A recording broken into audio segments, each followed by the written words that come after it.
Ya, Pak Firman Subagio, tolong langsung to the point saja. Baik, terima kasih Bu Ketua. Assalamualaikum warahmatullahi wabarakatuh.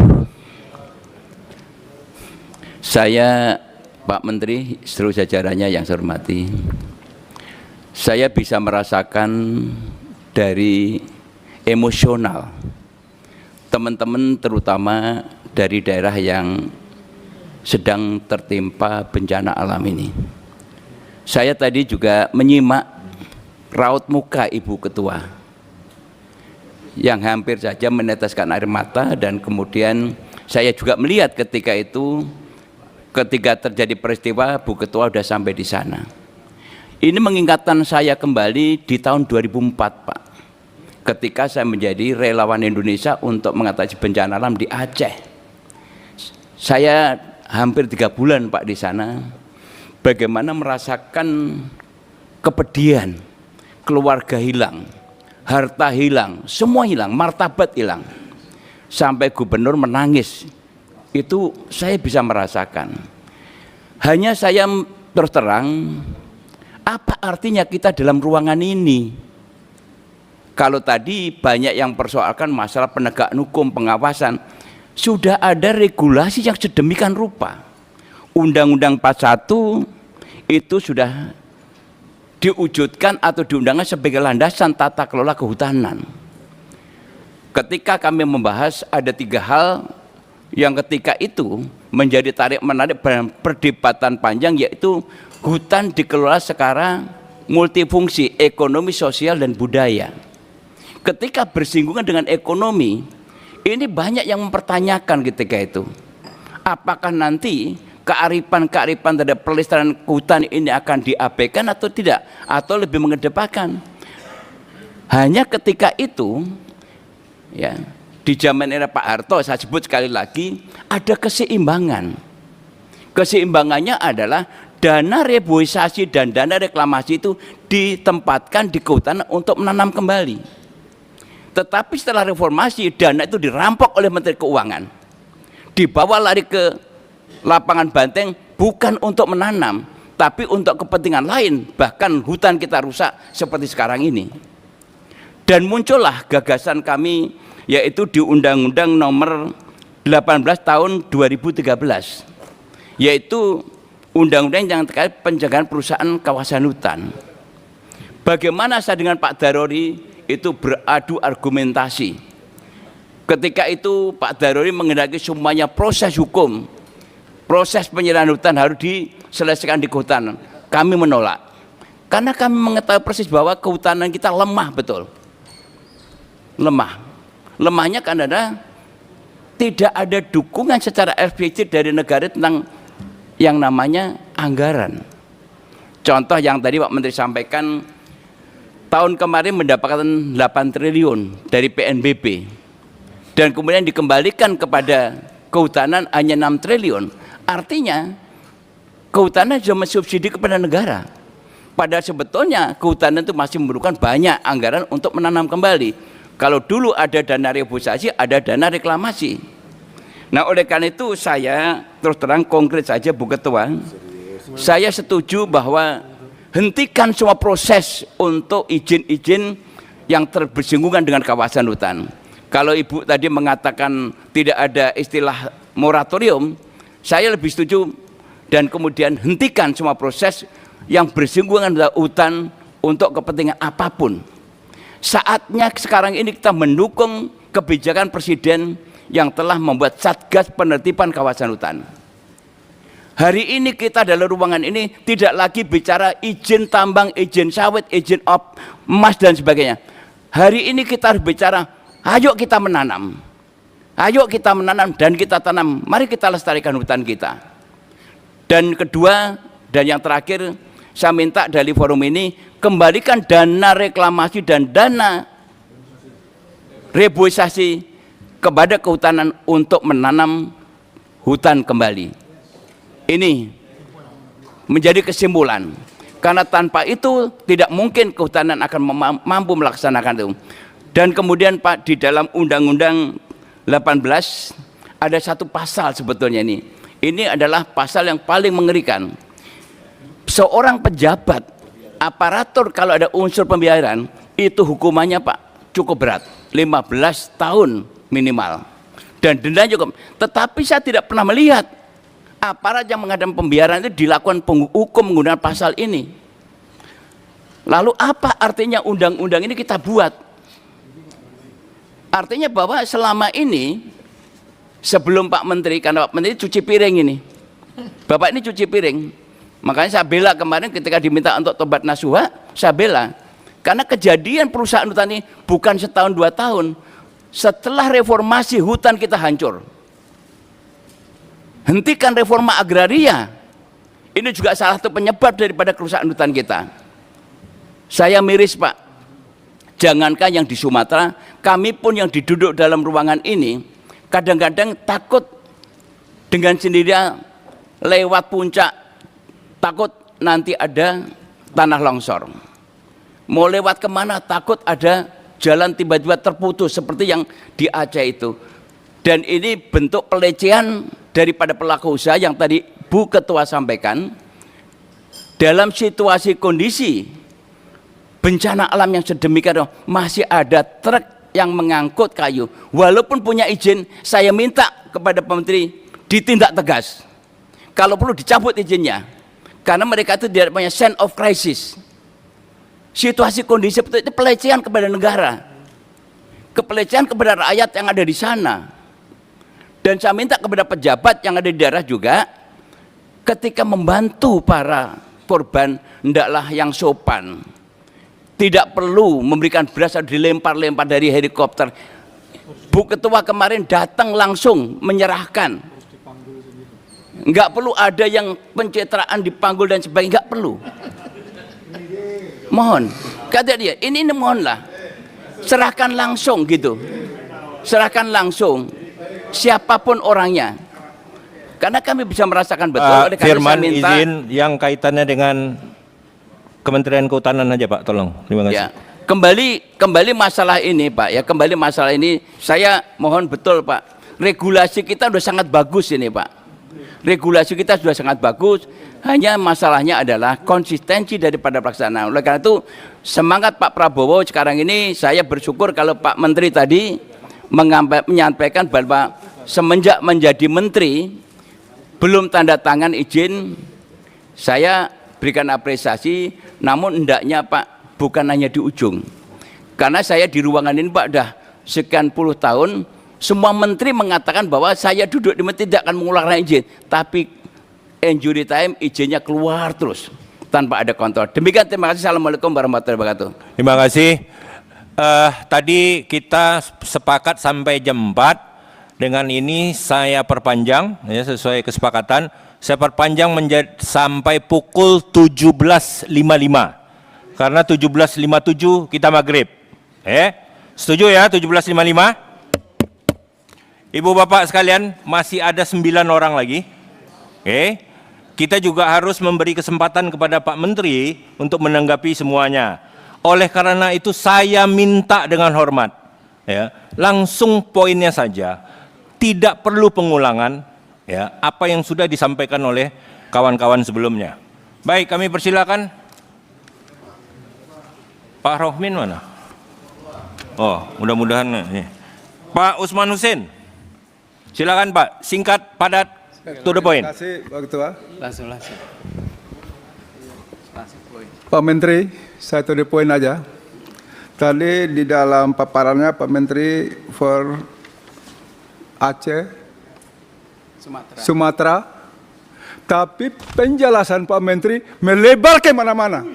Seharusnya ini Pak Menteri fokus, kasihan korban jiwa di sana. Kalau saya lihat Pak Menteri nggak punya hati nurani. Kenapa saya gitu? Saya ikuti perjalanan Pak Menteri waktu ke NTT. Saya minta Pak Menteri aja ke Mutis, padahal itu bakal akan terjadi seperti Sumatera. Pak Menteri pilih persiar ke Rote. Apa-apaan ini? Sehingga apa yang Pak Menteri sampaikan di sini dan paparkan tidak sejalan. Pak Menteri lihat nggak bencana Sumatera? Seharusnya izin semua di stop. Pak Menteri harus jelaskan berapa tahun harus penanaman ulang dan seperti apa sebenarnya Ibu Ketua, pohon yang diameter 2 meter, diameter 2 meter bisa tumbuh kembali. Sehingga inilah tanggung jawab Pak Menteri. Pak Menteri tidak boleh lempar ke yang terdahulu.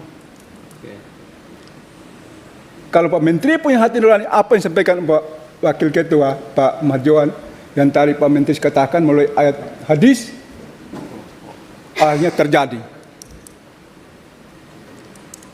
Sehingga mohon izin teman-teman Komisi 4, saya keras, karena saya paling hatinya kasih.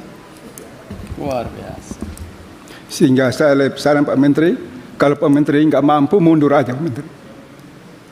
Pak Menteri nggak paham tentang kehutanan. Kenapa saya katakan gitu? Saya contoh di Tapanuli Selatan.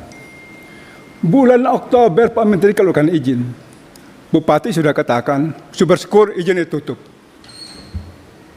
Ternyata Oktober, 30 November izinnya keluar.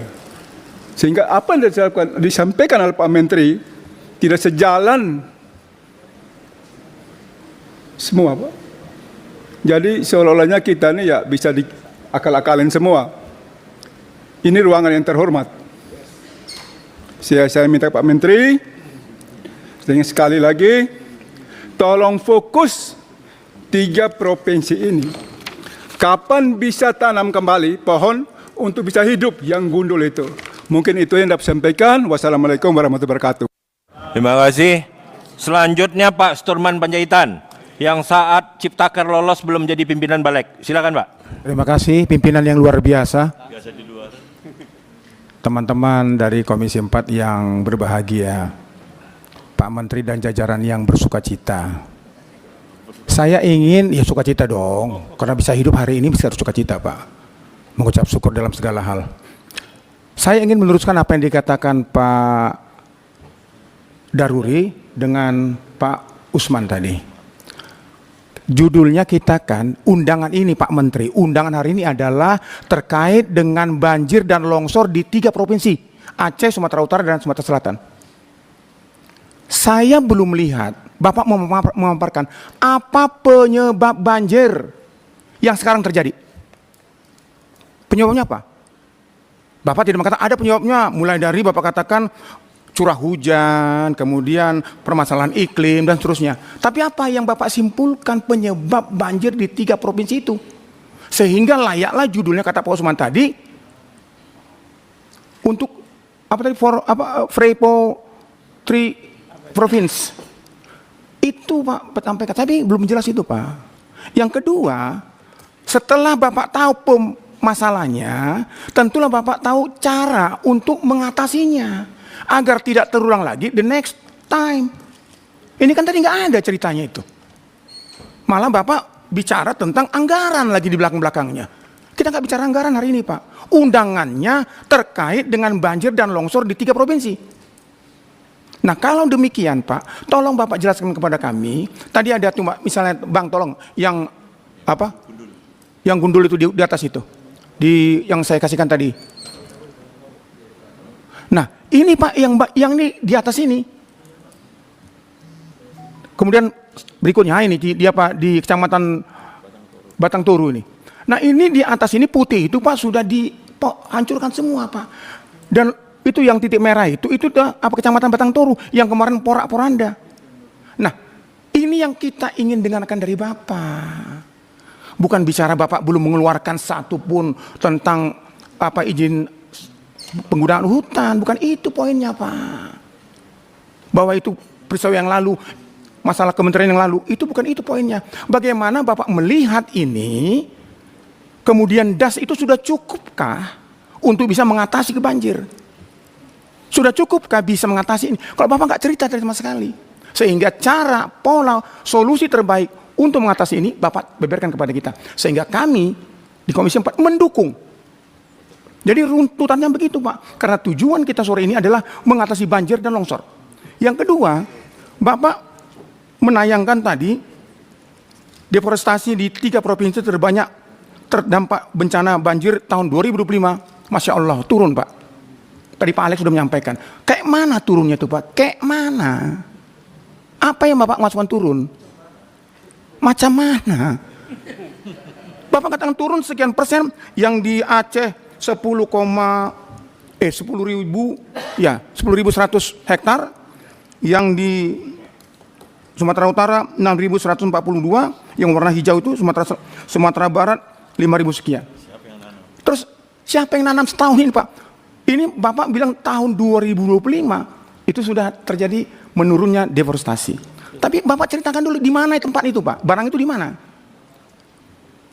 Tadi Pak Johan mengatakan jangan main angka-angka Pak. Menyedihkan ini main angka-angka. Bila perlu kita datang ke sana yang Bapak katakan sudah menurun itu. Kita datang ke sana. Masih ada kunker kita, tahun depan ini masih ada kunker panjang lagi nih. Kita ke sana Pak melihat. Jangan cuma cerita-cerita yang kita juga nggak tahu. Dan aneh bin ajaib, bahasa Pak Daruri, justru penurunan itu terjadi banjir. Sebelum tahun 2005, menurut Pak Daruri, sudah sekian puluh tahun dia di sana, sampai sekarang pun masih ada jejaknya di sana, belum pernah banjir Pak. Belum pernah banjir. Justru yang Bapak kata penurunan itu malah banjir. Masya Allah luar biasa ini. Di saat penurunan, disitulah kalau dengan logika itu, kalau gitu jangan kita turunkan Pak deforestasinya, biar aja begitu supaya nggak banjir. Kan ini ceritanya. Jadi kami ingin Bapak menceritakan bagaimana penyebab banjir dan bagaimana mengatasi banjir, baik itu dari formula manusianya, caranya, segala macam, dan termasuk anggaran untuk itu, supaya kami bisa mendukung dan mensupport. Terima kasih pimpinan. Selanjutnya Bapak Ustadz Johan Rosihan, silakan. Assalamualaikum warahmatullahi wabarakatuh. Terima kasih Ko Alek. Sebenarnya sama persis dengan Pak Sturman, tapi mungkin saya akan menggunakan bahasa lain dan kesimpulan yang lain. Pertama, memang panjang lebar kita bicara dari jam 2 tadi Pak Menteri, kita belum sampai kepada akar masalahnya. Padahal data-data yang disampaikan itu sudah sangat lengkap. Ada data deforestasi yang turun, ada peta das yang semakin rusak, ada wilayah banjir, ada perpindahan tutupan lahan, ada data lahan kritis, lengkap sudah datanya. Persoalannya adalah tidak ada kesimpulannya. Pak Menteri tidak berani secara eksplisit dengan memaparkan data itu bahwa inilah penyebab banjir seperti yang diinginkan oleh Pak Sturman itu. Jadi datanya lengkap tapi hubungan sebab akibatnya, analisis sebab akibatnya itu tidak secara eksplisit mengatakan ini loh sebab dari banjir itu. Yang dinantikan oleh publik itu ya. Sehingga kalaupun kemudian kita melakukan taubat nasuha atau tobat ekologi bahasanya Pak Slamet, maka rukun tobat itu yang pertama adalah akui dulu kesalahan kita. Ini kita belum mengakui kesalahan kita ini, kita tidak pernah mengaku salah, malah data kita awali dengan data forestasi yang turun. Itu yang mungkin kata Pak Rahmat Saleh tadi, motif apa kenapa Anda memulai dengan itu.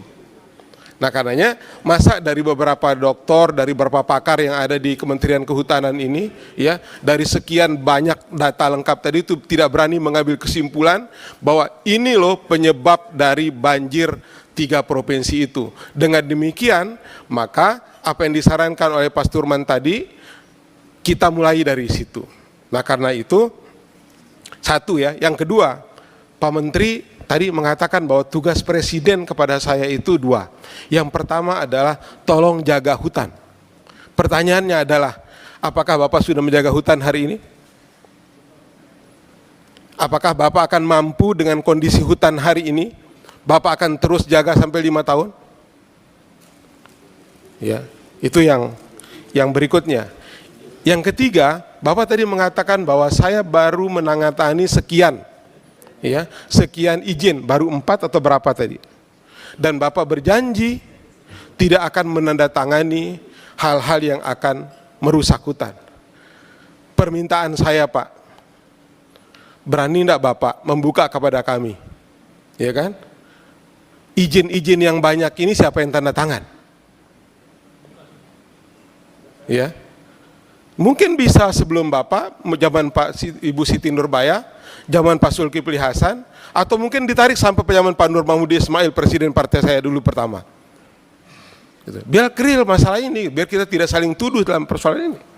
Nah, karena itu saya di ujung Pak Ketua, pertama selain mendukung apa yang disampaikan oleh Bu Ketua dan teman-teman yang lain tadi itu, bahwa kita stop saja dulu pemberian izin ini. Yang kedua setelah stop ini atau moratorium atau apa bahasanya, yang kedua adalah audit yang masih ada izin ini. Ya. Karena banjir itu tidak bisa kita pasang pelang, Pak. Banjir jangan lewat sini, di sini ada kawasan ini ada izin, enggak bisa.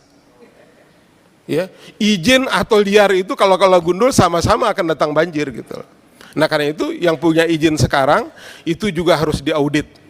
Ya, biar kita sama-sama, kalau betul sekali lagi kita ingin melakukan taubat nasuha, taubat ekologi, rukun taubat itu satu, mengakui kesalahan Pak Menteri, yang kedua berjanji tidak akan mengulangi lagi. Nah, Pak Menteri tadi loncat yang kedua, tidak akan tangan saya untuk tanda tangan itu berjanji tidak akan mengulangi kesalahan itu, tapi kita tidak pernah tahu bahwa kita salah atau tidak. Mari akui kesalahan ini, kalaupun bukan, tolong bantu kepada kami buka, ya kan, zaman menteri ini berapa, zaman Pak Sulhas berapa, zaman Pak Ibu Siti Nurbaya berapa, Pak Kaban berapa, biar kita tahu siapa sebenarnya perusak hutan di Republik ini. Terima kasih. Assalamualaikum warahmatullahi wabarakatuh. Selanjutnya Al Mukarram Arif Rahman yang baru kembali dari umroh. Terima kasih pimpinan, juga Pak Menteri, terima kasih. Saya ingin mempertegas lagi sebenarnya dari paparan yang disampaikan ini menurut saya bukan solusi. Ini bicara angka-angka segala macam, karena kalau kita lihat kejadian yang terjadi ini bicara tentang kemanusiaan. Kalau mungkin hidup di zaman dulu ini nyawa balas nyawa ini. Karena luar biasa, korbannya ini 800 yang meninggal, belum ditemukan lagi, masih banyak lagi, yang terdampak juga masih banyak. Nah, menurut saya harus ada ketegasan dari kita semua, terutama Pak Menteri sebagai stakeholder, pelaku langsung yang menangani masalah hutan, ini harus benar-benar tegas. Misalnya tadi saya nggak pernah mendengar Pak Menteri menyampaikan ada sekian perusahaan di sana yang mendapatkan HPA. Kan itu kan tidak menyebutkan nama dulu kan, sekian disebutkan. Dan apa yang mereka lakukan, ini kan tidak ada. Maksud saya Pak Menteri harus tegas, karena ini fatal terhadap kemanusiaan. Nah, saya juga berharap ada ketegasan dari Menteri Kehutanan supaya hutan produksi terbatas yang terutama di daerah pegunungan, nah ini dicabut saja gitu loh. Karena kan sudah terlihat dampaknya nih Pak Menteri. Karena kalau kita lihat dari gelondongan yang ada, yang pendek, yang panjang, ini tebang habis kalau menurut saya. Terlihat sekali gitu loh. Bukan seperti disampaikan kemarin, ini sisa-sisa akar yang sudah sekian lalu lapuk. Nah ini kan harusnya kan tidak ada kata-kata seperti itu tuh. Itu mesti saya ingatkan lagi. Nah ini kalau seperti ini, kalau hutan produksi terbatas ini yang di pegunungan ini tidak dikaji ulang Pak Menteri, ini akan seperti ini akibatnya. Kalau di daerah pegunungan ini hilang hutan kita, ini yang namanya siklon akan tumbuh lagi. Karena siklon itu mengikuti cuaca. Ini kan harusnya terjadi di Selat Malaka. Karena lebih panas di sana seharusnya. Tapi kenapa dia mampir di Aceh? Ini karena memang cuacanya lebih panas mungkin di atas gunung itu. Jadi siklon itu datang. Karena siklon badai itu mengikuti tingkat panas cuacanya. Nah ini kalau nanti terjadi lagi di daerah mana tidak ada evaluasi, ini akan terjadi lagi. Nah ini dampaknya akan lebih besar lagi buat kita. Dan saya juga berharap Pak Menteri bisa melis korporasi yang memang tidak melakukan rehabilitasi, reklamasi, dan reboisasi. Ini pasti bisa ketahuan. Harus di list. Dan saya juga mengingatkan pada Pak Menteri, kemarin kan waktu saya mengingatkan Pak Menteri masalah 20 juta hektar lahan untuk pangan dan energi. Nah, ini harus dikaji ulang lagi Pak Menteri, jangan sampai kebijakan yang harusnya bagus untuk Presiden, Pak Presiden, ini malah jadi bumerang di masa depan. Karena ini berkaitan dengan masa depan generasi penerus kita. Kalau sekarang kita sudah menikmati, tapi anak cucu kita kalau terjadi kejadian bencana seperti ini akan jadi masalah. Nah, jangan sampai juga proses yang kemarin sudah terjadi, masalah sawit yang tadi disampaikan, ini bicara keterlanjuran juga tanpa pidana. Oke, kita bicara keterlanjuran karena sudah terjadi. Tapi jangan sampai pidananya lepas, karena tetap itu bermasalah. Saya harus mengakui bahwa apa yang dilakukan oleh Bapak Presiden dengan Satgas PKH itu sangat luar biasa menurut saya. Mungkin itu bagian dari informasi early warning dari pembantu-pembantunya agar Presiden membuat Satgas PKH. Ini luar biasa. Tapi kan terbukti ditemukan 3,5 juta hektar lahan sawit ilegal. Nah, ini mulai lagi ada Satgas masuk tambang. Nah, ini sangat bagus menurut saya. Nah, tapi sekarang bagaimana mencari solusi supaya masalah ini tidak terjadi lagi. Kalau nanti kejadian lagi, kasihan yang dituduh iklim, yang dituduh curah hujan. Kan kasihan, nggak salah apa-apa tuh curah hujan, iklim dituduh oleh kita. Nah, ini yang harus menurut saya jangan berulang lagi. Juga berkaitan dengan kebakaran hutan. Ini selalu berulang setiap tahun seperti ini. Nah, ini harus diantisipasi dan apa langkah konkret dari Pak Menteri untuk mengantisipasi supaya bencana ini tidak terjadi. Mungkin itu pimpinan, terima kasih. Assalamualaikum warahmatullahi wabarakatuh. Pak Menteri, kami persilakan. Terima kasih Pak Wakil Ketua. Saya mohon ditayangkan materi tambahan ya, Pak. Di file yang sama, tapi di bagian bawah. Siapa yang operator?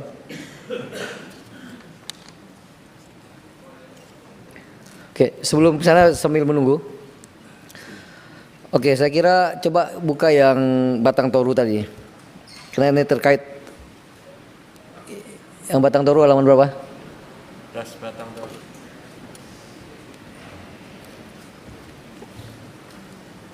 Halaman berapa? Oke, satu lagi setelahnya. Next coba. Next. Oke. Balik. Ini Pak Daruri. Ini yang tadi saya katakan, ini Agincourt Resources ya, yang terbuka dan itu yang jadi viral di mana-mana ya, dan dengan gampang sebenarnya dengan Google kita bisa lihat. Nah, ini yang jadi masalah. Next selanjutnya. Bukan jadi masalah ya, tapi ini faktanya. Jadi pada tahun tahun 87 itu TGHK ya Pak. Jadi itu udah jadi APL. Ya, itu udah jadi APL. Halaman berapa ya? Di ini. Bukan di sini ya, di lampirannya di yang penuh tadi. Oke. Saya nggak bisa baca. Bahan saya tadi ada ini. Yang kemudian iya Pak Sadin. Oke, zoom. Kemudian pada geser ke kiri. Geser. Kemudian tahun 2005 ya, itu udah jadi APL tapi dikukuhkan kembali RT RW 2023-2018 itu sebagai APL juga. Kemudian next, terus kanan ya. Kemudian di tahun 2021 ya, berdasarkan usulan revisi RT RW Sumut pada tahun 2009, 2013, 2012 ya, itu tetap jadi APL. Jadi masalahnya itu APL Pak, udah dibuka di sana dan izin AMDALnya ada, semua ada. Nah tentu ini yang jadi masalah kita. Maksud saya tadi Pak, sekali lagi kalau kita bicara tentang persoalan strukturalnya, ya memang harus ada kerjasama. Tadi ada badan koordinasi RT RW untuk membincang apakah hal semacam ini di APL atau di kawasan. Itu contoh ya tadi ya, tentang berapa ini tadi. Pak Slamet, saya kira tobat kapan saja ya Pak, dan kita harus tobat bareng-bareng. Saya nggak sama sekali dengan pernyataan Cak Imin itu, saya tidak ada masalah. Sekali lagi, ajakan tobat, apakah tobat tanasuha, apakah tobat ekologi, setiap hari insya Allah kita melakukan tobat. Cuman konteksnya ketika itu Cak Imin yang meminta maaf kepada saya, maksudnya bukan itu kata Cak Imin. Bukan itu, surat saya itu bukan tentang itu. Dan saya kira sekali lagi, ayo kita tobat bareng-bareng gitu ya. Dan ya harus kita lakukan secara bersama-sama. Penegakan hukum rendah, itu fakta Pak, saya nggak bisa mengatakan tidak. Coba penegakan hukum, datanya, halaman berapa? Di lampiran ini memang. Ya, ini data tadi, mana Pak? Ini penegakan hukum. Penegakan hukum 10 tahun ya, dari penanganan aduan, pengawasan, proses pengawasan, dan kasus P21. Memang faktanya Pak, di 2025 kami hanya 121.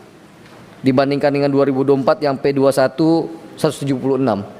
Mungkin dengan logika yang Bapak katakan tadi, mungkin mestinya nggak 176 di 2024, bisa lebih ratusan, bahkan ribuan. Oleh karena itu ini memang kami evaluasi Pak di penegakan hukum kami ya, dengan sekali lagi dengan anggaran yang terbatas, dengan sumber daya manusia yang terbatas, kita coba maksimalkan bahwa penegakan hukum terutama di kasus P21-nya akan mesti lebih banyak lagi. Jadi ini data saja Pak, saya harus sampaikan apa adanya. Tapi ada yang ditangani Satgas PKH. Ya. Dan tentu ada dengan adanya Satgas PKH, kemudian sudah ada beberapa yang memang sudah ditangani langsung oleh Satgas PKH, termasuk kemarin Pak Dirjen Gakum baru saja kembali dari Halimun Salak ya, untuk menertibkan peti. Ya, peti yang tadi di tenda-tenda biru itu Pak, itu udah penertiban keberapa Pak Dirjen? Operasi berapa? Ya, ini udah operasi ketiga. Operasi ketiga di Halimun Salak dilaksanakan dengan Satgas PK. Pak Dirjen baru kembali bertugas.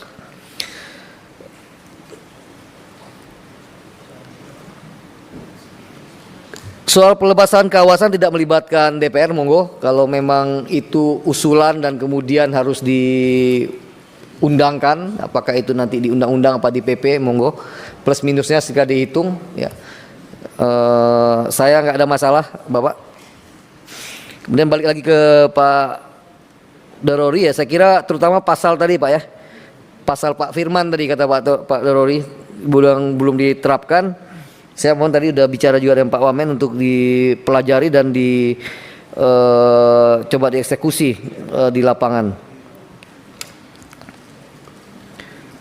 Maksud tadi Pak Firman ya, ini terkait dengan tadi ya Pak Firman tentang Undang-Undang 18 ya, yang memang cukup menjadi kerangka acuan untuk penegakan hukum, tapi termasuk tadi yang kata Bapak ada 15 tahun pembiaran yang bisa ditindak ya, yang belum pernah ada sejarahnya undang-undang ini dipakai ya Pak. Nanti kita coba pelajari lebih dalam Pak, dan coba kita eksekusi dengan undang-undang yang ketika itu Bapak inisiasi. Saya setuju Pak, dana reboisasi PSDADR itu memang harus balik ke kita seperti yang saya jelaskan pada sebelumnya Pak, supaya kembali ke tapak gitu Pak. Jadi apa yang didapat di tapak dikembalikan kepada tapak agar memang kembali ke alam. Penanaman, rehabilitasi, penjagaan das, lain sebagainya itu. Pak Usman Hussein, terima kasih atas berbagi kesedihan Bapak. Saya kira semua yang ada di ruangan ini mempunyai perasaan yang sama. Saya tidak bisa melakukan generalisasi, tapi saya menyaksikan sendiri Pak. Saya turun ke lapangan dan saya terus terang saya pribadi berpikir bahwa apa yang terjadi ini to some extent ini ada kontribusi saya, dan oleh karena itu bagian dari kesalahan saya gitu. Yang memang tidak bisa mencegah secara maksimal apa yang tidak bisa memitigasi secara maksimal apa yang bisa kita lakukan itu. Tapi saya kira presentasi saya semuanya fokus Pak untuk menjawab 3 provinsi. Kecuali tadi saya hanya memberikan potret tentang data deforestasi secara nasional. Lain daripada itu detailnya das di Aceh ada berapa yang terdampak, berapa hektar, dan apa yang harus dilakukan. Saya kira saya tadi sudah coba presentasikan kepada Bapak. Pak Sturman, Dan beberapa bapak tadi mengatakan, jadi apa nih penyebab banjir ini, longsor ini?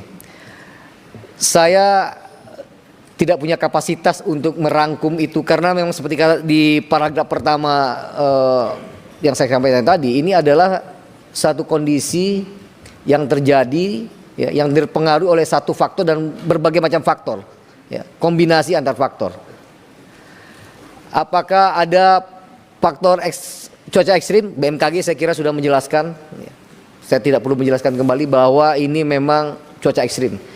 Apakah hanya disalahkan cuaca ekstrim? Saya kira tidak. Ya, saya tadi juga mengatakan ada kontribusi kami, ya, kontribusi kehutanan yang tidak bisa menjaga das dengan baik di hulu. Ya, saya kira tadi di halaman pertama ya, di pertama-tama tadi saya mengatakan, kalau boleh dibuka lagi. Ya, saya katakan bencana bandang, banjir bandang, tanah longsor di 3 provinsi terjadi karena kombinasi beberapa faktor yang saling terkait dan diantaranya adalah kerusakan hutan dan lahan pada daerah tangkapan air di DTA, daerah tangkapan air.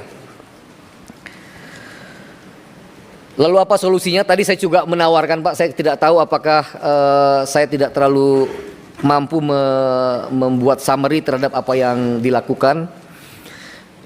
Tapi saya katakan tadi perubahan struktural harus dilakukan. Pertama, memberikan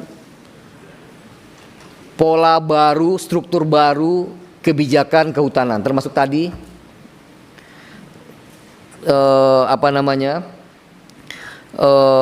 mengkaji ulang hubungan pusat dan daerah dalam melakukan pengelolaan hutan ini, Pak. Di undang-undangnya hutan lindung dan hutan produksi penanggung jawabnya adalah provinsi, tapi tapaknya ada di kabupaten kota dan tidak ada dinas kehutanan di kabupaten kota. Karena kehutanan di undang-undang daerah apa tadi nama undang-undang di Undang-Undang 23 pemerintah daerah itu juga dianggap sebagai sektor sunnah, Pak, bukan sektor wajib, ya, sektor tambahan, sehingga istilahnya urusan pilihan.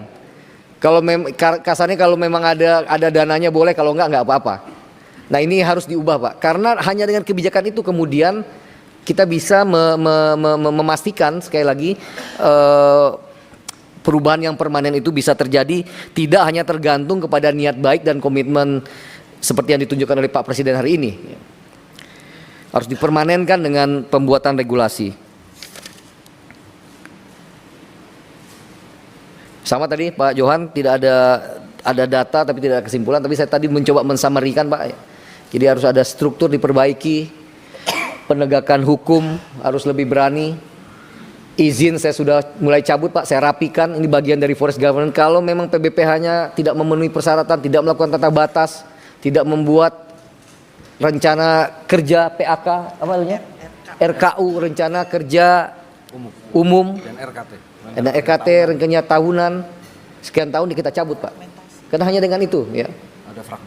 Ada fragmentasi, ada konflik tenurial, banyak kriteria yang disampaikan yang memang kemudian harus yang harus membuat kita harus melakukan pencabutan tersebut. Apalagi tadi saya katakan perlu ada badan koordinasi RT RW, Pak, ya. Itu perubahan struktural, Pak. Kalau tidak ada badan tersebut dan kemudian masing-masing orang memiliki kepentingan dan mengurus sendiri-sendiri, dan ketika ada conflicting juga akhirnya RT RW banyak sekali yang tidak bisa diselesaikan karena tadi ada interest dan kemudian tidak ada lembaga yang bisa menyelesaikannya lebih dari mengatasi menteri-menteri yang ada. Itu yang terjadi, Pak.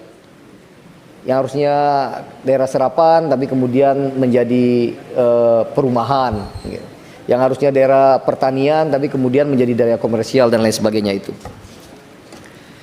khusus dalam jangka pendek, ya, kita akan sekali lagi memastikan bekerjasama dengan Kapolri dan Satgas PKH untuk memastikan sekali lagi apa yang menjadi concern publik selama ini, dari mana material kayu itu, ya. Insya Allah akan kita segera temukan dan apabila ada indikasinya akan kita tindak tegas.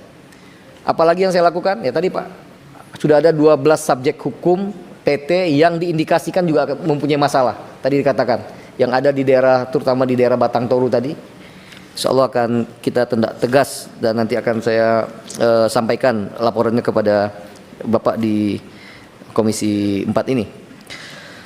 Pak Gus Samunjiwo, diskusinya belum selesai Pak di Satgas PKH, tapi dari kami ya, karena memang ada aspek komersialnya, tapi kami meminta hutan konservasi minimum yang jumlahnya sekitar 1,1 juta yang di Satgas PKH. 1,3. Sekitar 900.000 maaf. Itu yang wajib Pak, yang kami betul-betul minta Satgas PKH untuk bisa dikembalikan ke kehutanan, menjadi hutan kembali, termasuk di dalamnya adalah Tesonilo 81.000, sekarang efektifnya 12.000. Ini pelan-pelan tentu dengan dialog karena memang sudah ada masyarakat di sana, kalau bisa kita kembalikan fungsinya menjadi fungsi konservasi. Pak Pramohan, makasih. Mohon doanya Pak, habis umroh malaikat masih bergelantungan pasti.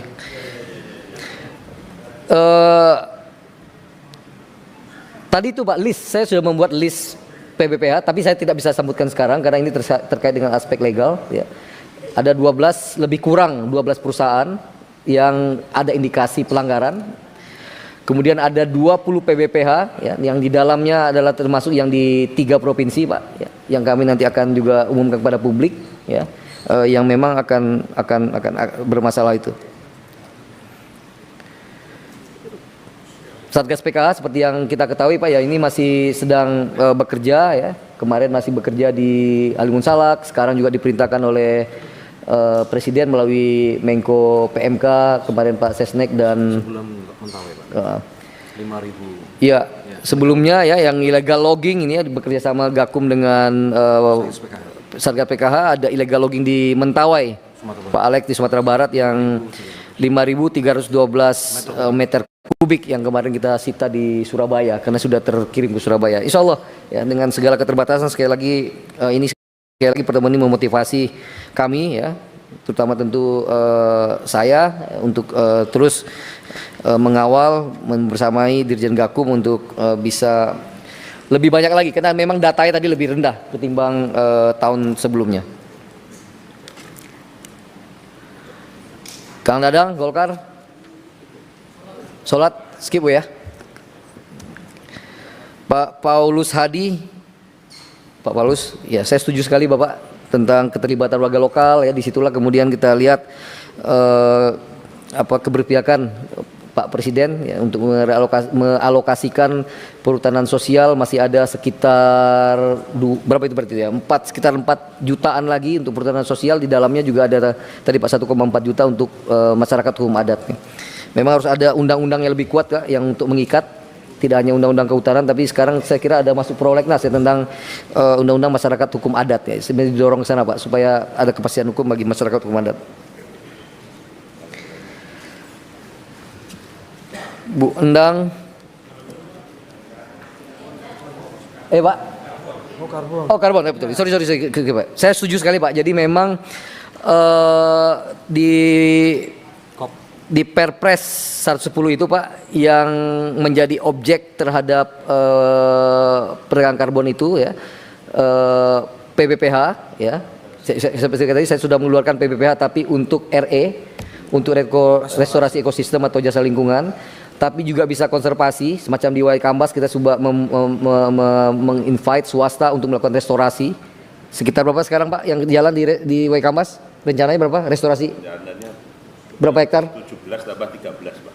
Sekitar 20.000 ya, 20.000 hektar ini jadi habitat kunci bagi gajah, harimau dan juga badak Sumatera. Jadi ada dua, yang ketiga ya perhutanan sosial Pak. Dan termasuk tadi hutan adat. Jadi hutan masyarakat adat pun bisa mengklaim hutan yang mereka jaga untuk menjadi menjadikan penghasilan Pak.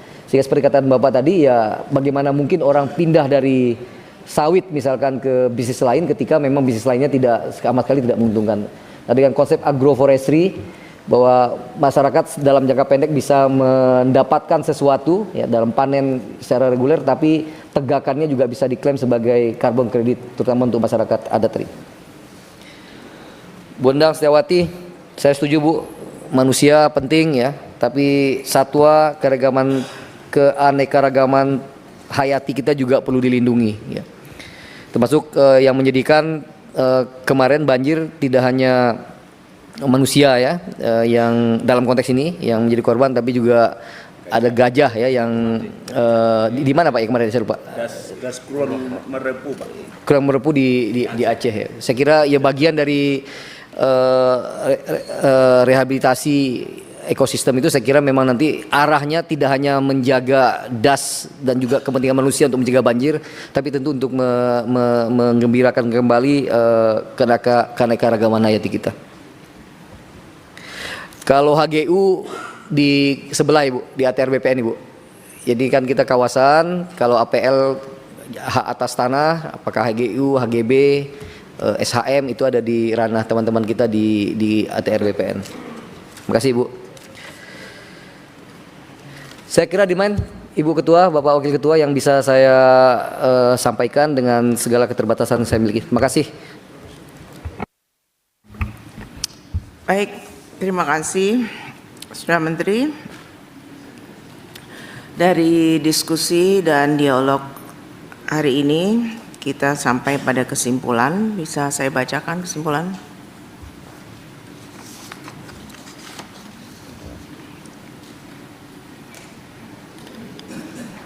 Kesimpulan keputusan 1, Komisi 4 DPR RI mendorong Kementerian Kehutanan untuk melakukan evaluasi dan perbaikan tata kelola pengelolaan hutan di seluruh Indonesia. Setuju? Setuju.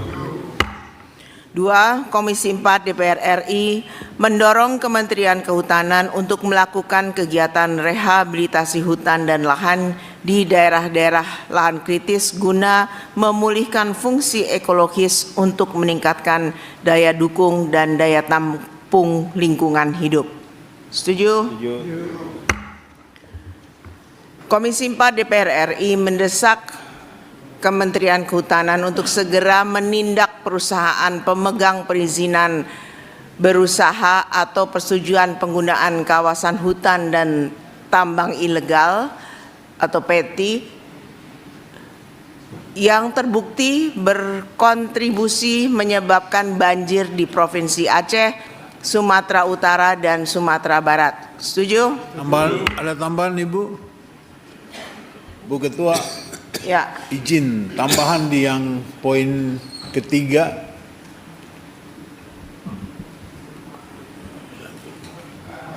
Apa Pak? Ya, maksudnya Ibu, kalau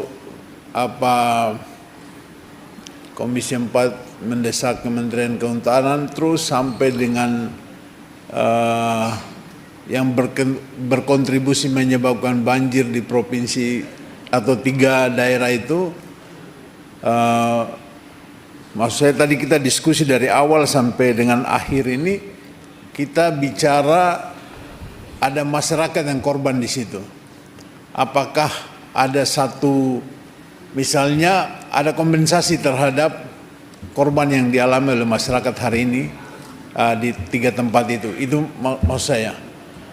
Sehingga masyarakat yang merasakan atau korban hari ini, mereka merasa bahwa ya misalnya rumah mereka sudah hilang, apakah Itu tugas negara ya?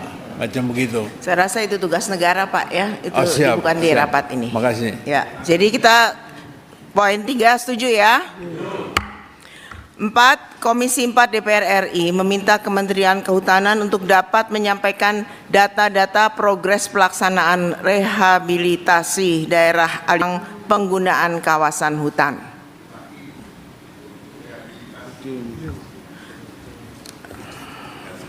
Rehabilitasi. Setuju? 5, Komisi 4 DPR RI mendesak Kementerian Kehutanan untuk mengembangkan dan mengadopsi teknologi terbaru sebagai upaya strategis dalam mitigasi bencana